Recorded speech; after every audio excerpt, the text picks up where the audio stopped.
My daughter-in-law threw a glass of sweet tea at me. It hit the wall 6 inches from my head and shattered across the kitchen floor my late wife had tiled herself 30 years ago. I stood there, dripping, watching the ice melt between the broken pieces. I did not raise my voice. I did not move. I just looked at my son, standing in the doorway with his arms crossed. And I thought, you watched that happen, and said nothing. That told me everything I needed to know.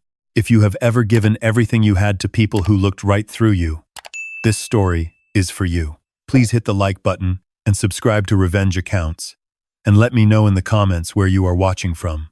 Now let me tell you about the most expensive mistake my daughter-in-law ever made. My name is Raymond. I am 67 years old, and I built my house with my own 2 hands on 4 acres outside of Knoxville, Tennessee. I poured the foundation the summer before my son Garrett was born. I framed the walls while my wife Margaret was still in the hospital recovering. I hung the drywall, ran the electrical, laid every single plank of that pine floor myself. When you build something that way, you do not just own it. It is inside you. It breathes when you breathe. Margaret passed 4 years ago. Breast cancer. 14 months from diagnosis to the end. She spent her last good spring on the back porch watching the ridge turn green, and her last winter in the bedroom where we had slept together for 38 years. After she was gone, the house felt like a body with the heart removed. But I stayed, because leaving felt like abandoning her. My son Garrett moved back home 18 months after the funeral, him and his wife Diane and my granddaughter Emma. He told me it was temporary. The apartment lease was up. The market was rough. They just needed a soft landing. I said, of course. I made up the guest room. I stocked the refrigerator. I told Emma she could have whatever bedroom she wanted, and she picked the one with the window that faced the mountain, the same one Garrett had as a boy. I should have seen it then. The way Diane walked through my rooms like she was already measuring them for new furniture, and the way she wrinkled her nose at Margaret's curtains and called them dated. The way she sat at the dinner table and talked over me like I was the guest. But I told myself it was an adjustment. New arrangement, tight quarters, everyone finding their footing. I made excuses, because I loved my son and I adored Emma, and I did not want to be the kind of old man who manufactures conflict where there is none. I made that mistake for 14 months. It was a Tuesday in early November when it finally broke open. I had come in from splitting firewood, stamping my boots on the mat, when Diane met me in the kitchen with a manila folder in one hand and a look on her face I had never seen before. Not anger, exactly. Something colder. The expression of someone who has already decided how a conversation ends. She set the folder on the counter and tapped it with one finger. We need to talk about the property, she said. No hello. No preamble. I pulled off my work gloves. What about it? Garrett and I have been talking. She slid the folder toward me. This house is sitting on 4 acres in a county where land values have doubled in 3 years. You are living in a 4-bedroom house by yourself. I picked up the folder and opened it. Inside was a document I recognized immediately. A quitclaim deed. Transfer of ownership. My address at the top. My name beside the word grantor. Garrett and Diane's names beside the word grantee. We are not asking you to leave, Diane said quickly, reading my face. We would let you stay in the back bedroom as long as you need. We just think it makes more sense for the property to be in our name, for estate planning purposes, and honestly, Raymond, for your protection. If something happened to you medically, Garrett would have no legal standing to make decisions about the house. I set the folder back down. Nothing is happening to me medically. She tilted her head the way she did when she thought she was being patient with someone slow. You are 67. You split wood alone in the backyard. You drove yourself to the cardiologist last spring. We worry. You want me to sign over my house? I said. Because you worry. We want what is best for this family.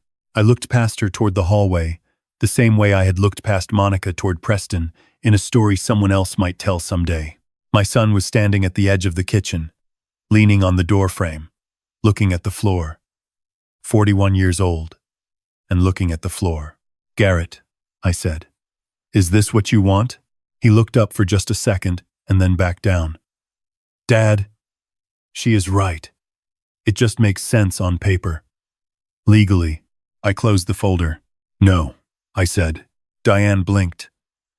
The single syllable hung between us like smoke. Excuse me? No, I said again. I am not signing that document. This is my home. I built it. Margaret is buried in this county. I am not signing it away, so you can have legal standing. Her face changed. The patient tilt of the head disappeared. Something underneath it surfaced. Tight and brittle and furious. You are being unreasonable, she said, stepping closer. You are an old man living alone on 4 acres that could fund our future. Garrett's business is underwater. We have debt. We came here because we had nowhere else to go, and you just sit out there chopping wood like the world isn't on fire. Do you have any idea how selfish that is? I am selfish, I said, for not signing my house over to you. You are selfish because you will not help your own son. I turned toward the back door. I was done. I heard the crash before I felt the cold. The glass hit the wall beside my head. Sweet tea and ice exploding across the backsplash, soaking my collar, dripping into my ear. I stopped walking. I turned back around, very slowly. Diane was standing at the counter with her hand still extended from the throw. She looked shocked by herself for exactly 1 second. Then, the shock hardened into defiance. Sign the papers, Raymond, she said, or find somewhere else to live. I looked at my son. He had not moved from the doorway. He was looking at me now, and I could see the conflict in his face, the shame of it, but I could also see that he was not going to say a word. He was going to stand there and let this happen because fighting her cost him something, and fighting me cost him nothing. I reached up and touched the side of my face where the cold was already fading. Clean that up, I said quietly, pointing at the floor. Then I walked upstairs. I sat on the edge of my bed, on Margaret's side, and I looked at the water stain on the ceiling from the time the upstairs bathroom pipe burst in 2009. I had fixed it in 2 days. I fixed everything in 2 days. I had spent 40 years fixing things, and now the thing that needed fixing was my own family, and I did not know if I had the right tools for that job. But I knew a man who did. I picked up my phone and called Carl Whitfield. Carl and I had served together in the Army decades ago, and had been friends ever since. He had become a real estate attorney, and later a general practice lawyer in Knoxville. The kind of man who knew everyone worth knowing, in 3 counties. When he answered on the second ring, I did not say hello. I said, Carl, I need you to pull everything you can find on Garrett's finances. Business accounts, personal accounts, any loans, any liens, everything. There was a pause. Raymond, what happened? My daughter-in-law threw a glass at my head. Another pause. How fast do you need this? Yesterday, I said. But I can give you 48 hours. I hung up and looked out the window at the ridge. The trees were bare now, the mountain gray and skeletal against the November sky. Margaret used to say the mountain looked most honest in winter because it was not hiding behind anything. I thought about that for a long time. I came downstairs the next morning before anyone else was awake. I made coffee in the industrial percolator I had owned since 1987, and I sat at the kitchen table. The broken glass was gone. Someone had cleaned it up. Whether from guilt or just from the desire to erase the evidence, I could not say. When Diane came down at 8, she stopped short when she saw me. Then, she composed herself and poured her coffee and sat across from me with the posture of a woman prepared to negotiate. Raymond, she started. About yesterday.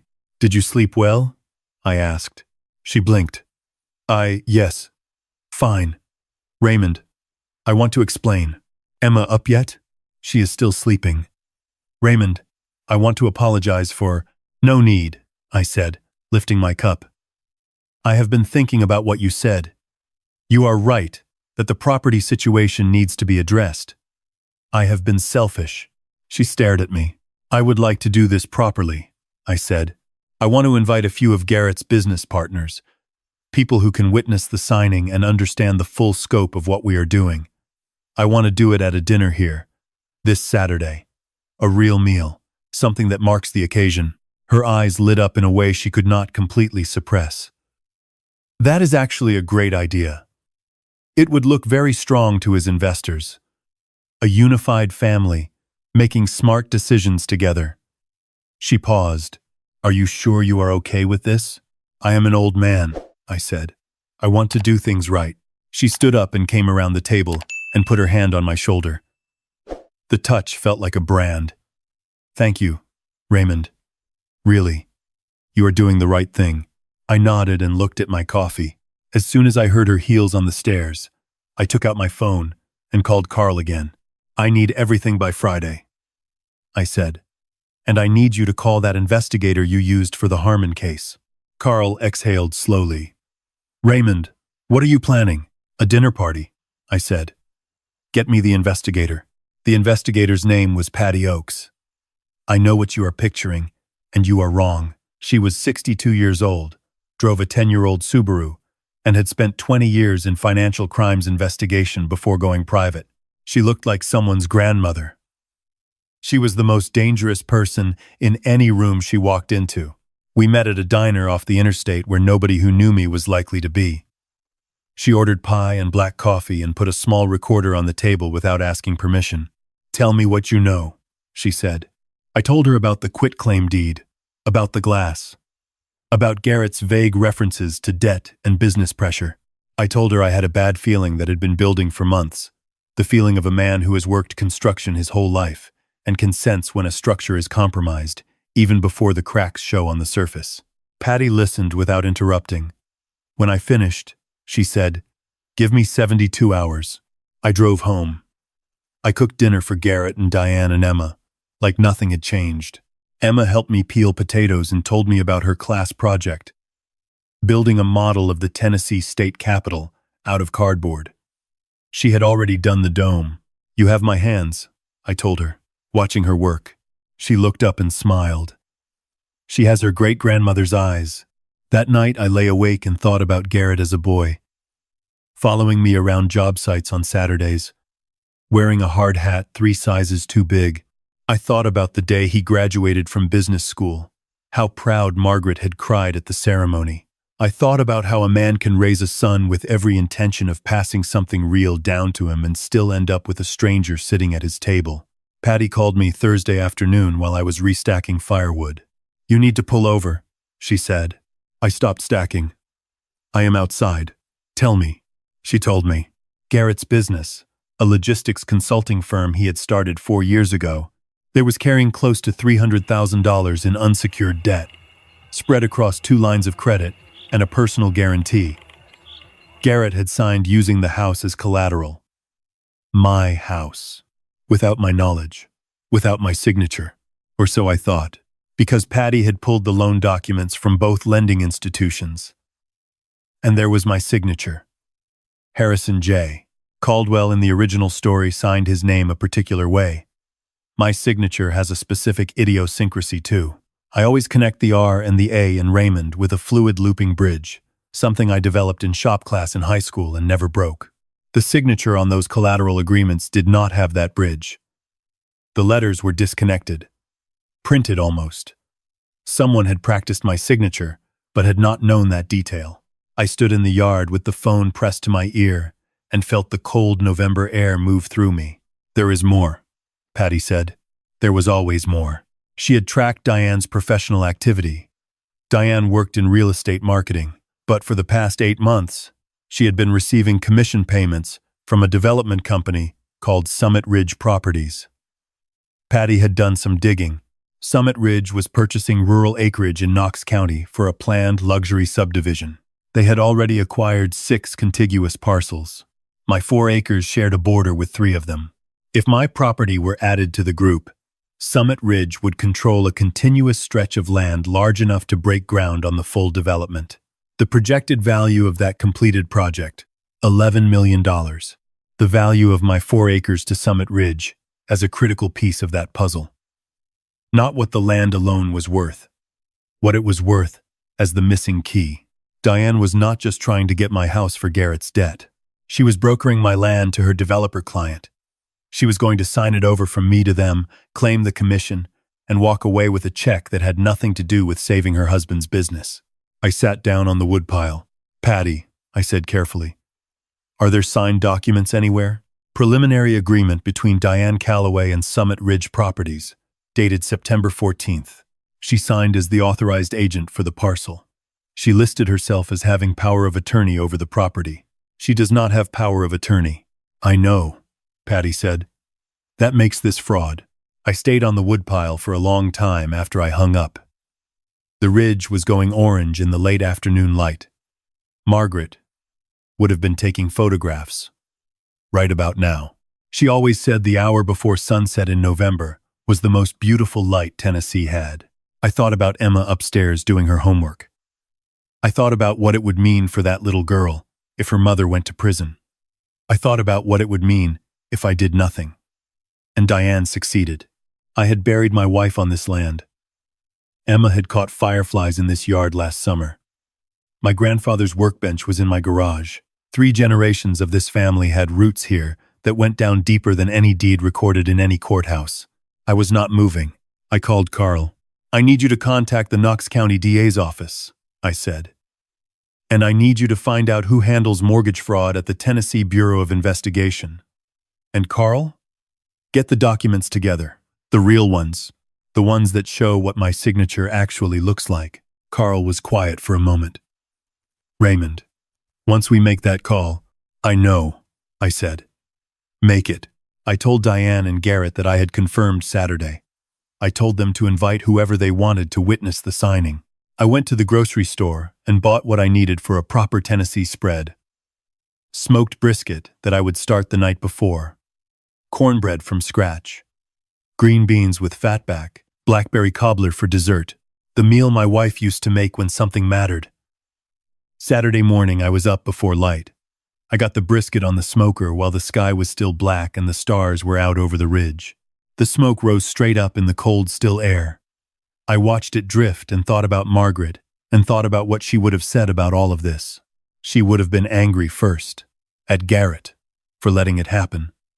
At me, maybe, for being blind to it for so long. And then, because she was the woman she was, she would have put her hand on my arm and said, "Handle it right. No more. No less. Just right." I was going to handle it right.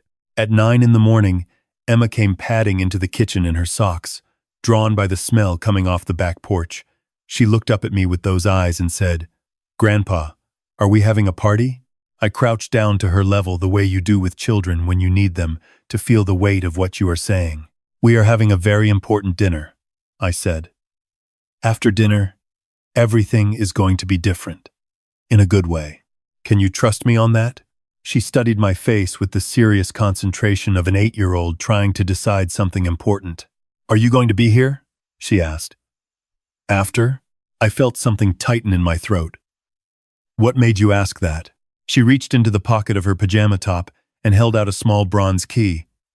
It was the spare key to my workshop, the one I kept on a hook by the back door, the one that had disappeared 3 weeks ago and I assumed I had misplaced.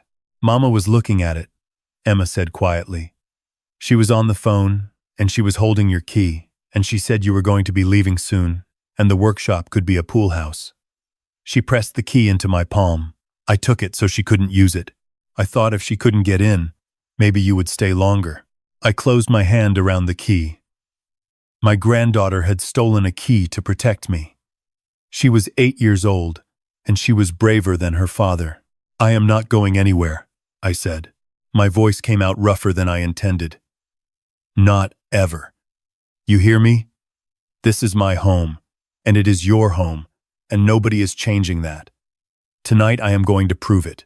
She put her arms around my neck and held on. She smelled like sleep and strawberry shampoo. I held her for a moment, and then I stood up and said, "Now, go get dressed. We have a lot of cooking to do." She ran back upstairs, and I stood in my kitchen and felt the cold anger in my chest settle into something solid and permanent. Not rage, resolve, the kind that does not shake. By 6 in the evening, the house smelled like everything good. The brisket had been resting for 2 hours. The cornbread was cooling. The cobbler was in the oven. Diane had changed into a dress that was meant to impress investors, a dark green wrap that probably cost more than my first truck payment. Garrett was in a button-down shirt with a loosened tie, drinking bourbon already. Standing by the fireplace looking like a man who had rehearsed his confidence and lost the script somewhere. 3 men arrived at 6:30. I knew one of them slightly, a local developer named Harmon, who had bought land in the county before. Diane greeted them at the door with the warmth of a real estate agent closing a deal, which was exactly what she was. I carried food to the table. I did not hurry. I did not engage in their conversation about valuations and market timing. I set the brisket in the center of the table on the board I had made from a piece of walnut my grandfather had cured. I lit the candles Margaret had kept in the buffet for special occasions. "Raymond," Diane said, steering one of the investors toward me with her hand on his arm. "This is David Marsh, from Summit Ridge Properties." I looked at David Marsh. He was 50, polished, with the handshake of a man who had practiced it. He smiled at me with the particular warmth of someone who thinks the other party does not know the terms of the deal.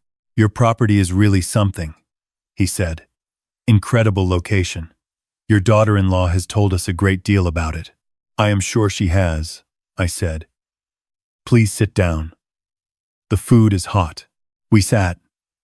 I said a brief grace, the kind Margaret would have said, short and honest. Then I carved the brisket. Diane talked. The investors talked. Garrett refilled his bourbon. Diane talked. I let them talk. When the plates were cleared and the cobbler was on the table, Diane reached beneath her chair and produced the folder. The quitclaim deed. She set it at my place with a pen laid across it. "To new beginnings," she said, raising her glass and looking around the table. "And to the Calloway family making smart decisions for their future." I looked at my son. He raised his glass but did not meet my eyes. I picked up the pen. I turned it over once in my fingers. I set it back down. "Before I sign anything," I said, "I think the gentleman from Summit Ridge should hear about the other document." Diane's smile didn't move, but her eyes did. A quick dart of calculation. "What other document, Raymond?" she said pleasantly. I reached into the inside pocket of my vest and took out an envelope. I placed it on the table, beside the quitclaim deed. "This is a preliminary purchase agreement," I said, speaking to the investors now, not to Diane. "Between my daughter-in-law and Summit Ridge Properties. Dated September 14th. In it, she represents herself as having power of attorney over this property." I paused. "She does not have power of attorney over this property. She has never had it. That document is a fraud." The table went very still. "She also signed 2 loan collateral agreements using my property as security," I continued, "using a forgery of my signature. I have a handwriting analysis confirming the discrepancy. I have the originals of my own signature, from 30 years of contracts for comparison." I looked at Garrett. He had set down his bourbon glass. He was staring at Diane. "Garrett," I said quietly, "did you know about the Summit Ridge arrangement?" He looked at me like a man waking up from the wrong dream. "The what?" I slid the envelope toward him. He opened it. He read it. The color left his face in stages, like a tide going out. "Diane," he said. His voice was very flat. "What is this?" She turned to him with the same composed expression she had used on me for 14 months. "It is paperwork, Garrett. It is complicated. I was protecting our investment. You listed yourself as my attorney, in fact," he said, "over my father's property. You never told me. I was going to tell you after." "After what?" His voice cracked. "After the house was gone?" The door opened. Everyone looked toward the hallway. Carl Whitfield walked in, followed by a woman in a gray blazer with a badge on her hip. Behind her, 2 more people in windbreakers with TBI, printed across the chest. Diane stood up.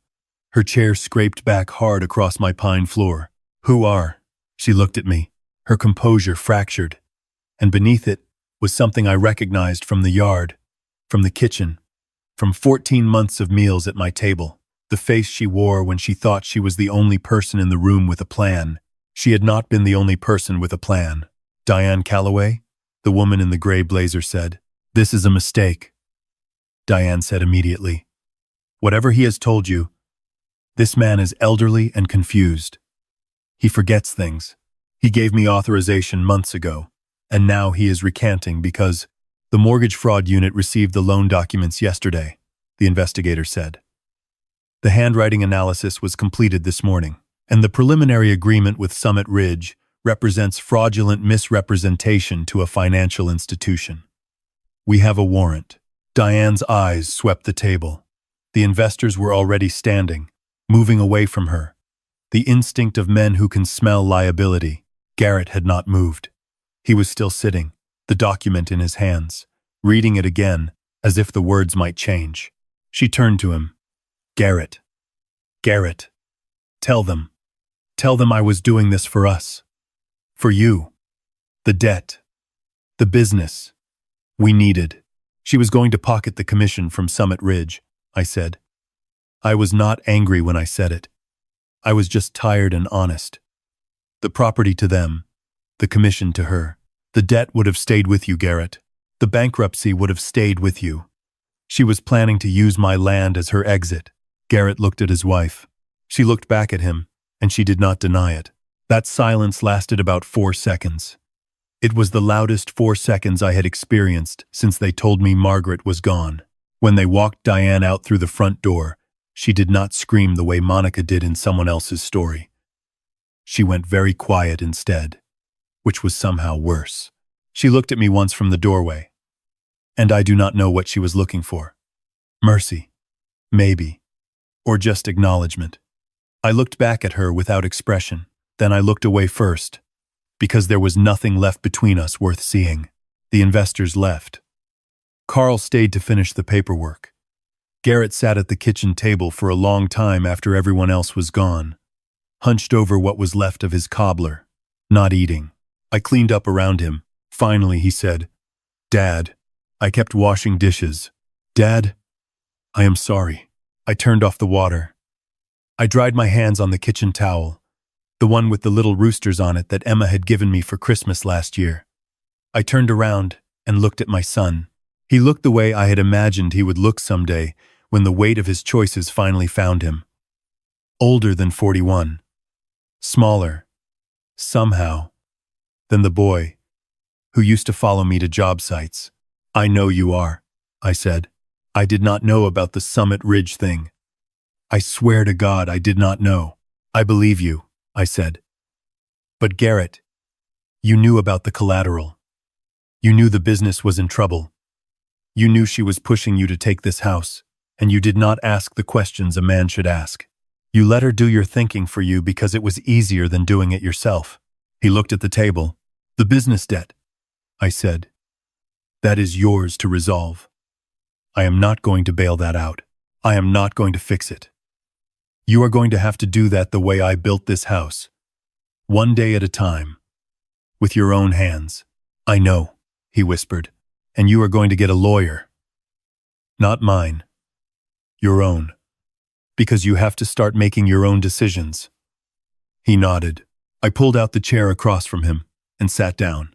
We sat together in the quiet kitchen, father and son on either side of a table that had held 40 years of family meals and one very deliberate trap. And I let the silence run out before I spoke again. You are still my son, I said. That does not change. But I need you to become someone I can respect again. That is going to take time. You understand? He looked up. His eyes were wet. Yeah, he said. I understand. I nodded and stood up. Emma is upstairs. Go tell her good night. And tomorrow morning, you are going to have to explain some things to her. Age appropriately. That is your job, not mine. He got up. He stopped beside me on his way to the hall and put his hand on my shoulder, briefly, the way men do when they cannot say the thing they mean. Then, he went upstairs. I stood alone in the kitchen. Outside, the night was cold and clear, and the ridge was a dark outline against a sky full of stars. I turned off the kitchen light and walked to the back door and stood on the porch, hands in my vest pockets. The workshop was still out there in the dark. My grandfather's workbench was still inside it. The key was in my pocket, the one Emma had saved. I would put it back on its hook tomorrow. Thank you for watching. Thanks for watching. Thanks for watching. And the workshop was still out there. Thank you for watching. And the next on Fime. Thank you for watching. Thank you for watching. The house was still standing on its foundation. The foundation I had poured with my own hands the summer before Garrett was born. Some things you build hold. I thought about Margaret. I told her in my head what had happened, the way I had been telling her things in my head for 4 years. I imagined she would have said, "You did it right. No more and no less." I went back inside. I locked the door. I walked upstairs and knocked softly on Emma's room. She was not asleep yet. She was lying in bed with her reading lamp on, her cardboard state capital on the nightstand, the dome slightly crooked. "Hey, Grandpa," she said. I sat on the edge of her bed. "Hey, sport, is everything okay now?" she asked. "Yes," I said. "Everything is settled." She studied me. "Are you staying?" "I am staying," I said. "This is my home. You are my home. Nobody is changing that." She reached out and took hold of my wrist with her small hand and squeezed it once. Then she let go and turned onto her side and said, "Okay. Good night." "Good night, sweetheart." I turned off her lamp and stood in the dark doorway for a moment, listening to the house settle. This house I had built with my own 2 hands, room by room, board by board, over a summer 40 years ago. Still standing. Still mine. I went to bed. 6 months later, I am still getting up before the sun. I am in the workshop most mornings by 5:30, working on a walnut dining table I was commissioned to build by a family over in Sevierville. Handcrafted furniture is not the same as general contracting. It is slower, quieter, more personal. Every joint has to be honest. You cannot hide poor work under paint or drywall. The wood will tell the truth eventually. I like that about it. Diane's case is moving through the federal system. The fraud charges carry significant sentences. Her arrangement with Summit Ridge Properties unraveled quickly once investigators started asking questions. The development company cooperated in exchange for leniency. I hold no particular feeling about any of it. The justice system is doing its work the way it is supposed to. Garrett is in Nashville now. He sold the consulting business for what little it was worth and took a management position with a logistics company, an actual job with actual hours and an actual paycheck. He calls me on Sundays.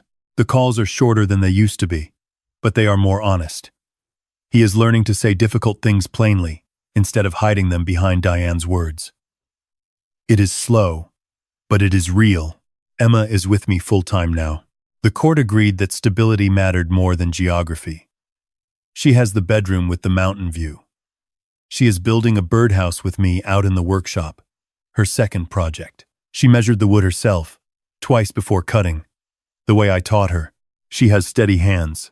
Last Sunday, she and I drove out to the cemetery to put fresh flowers on Margaret's grave, the way we do every few weeks.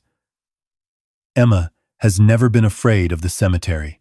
She treats it like a normal place, which I suppose it is. She put the flowers in the ground and then stood up and looked at the headstone and said, very matter-of-factly, "Grandma would have liked how the cobbler turned out." I laughed. It surprised me, the laugh, how real it was. "She would have eaten 2 helpings, I said.